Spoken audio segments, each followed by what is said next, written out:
సింహాచలం ఆలయ వైదిక సిబ్బంది ఆలయ అధికారుల ఆధ్వర్యంలో శాస్త్రోక్తంగా శ్రీ స్వామివారికి 108 బంగారు తులసి దళాలతో అత్యంత వైభవంగా స్వర్ణ తులసి దళ అర్చన వైభవంగా నిర్వహించారు. అర్చకులు సుప్రభాత సేవలో స్వామివారిని మేల్కొల్పి ప్రాతకాల పూజలను సాంప్రదాయబద్ధంగా నిర్వహించారు.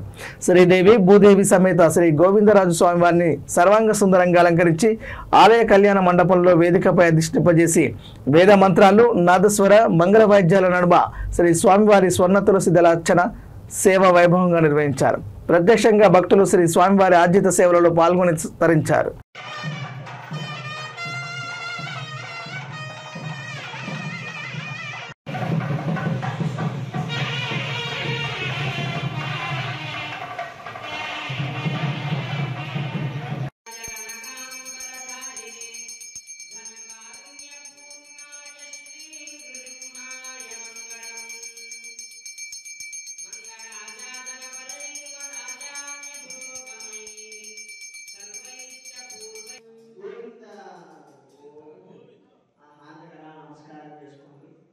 మీ దగ్గర పుష్పాలు తులసి తీసుకొస్తారు. పుష్పాలు తులసి మీద చేయి వేసి నమస్కారం చేసుకుంటే స్వామికి మంగళ పుష్పాన్ని చెప్తారు.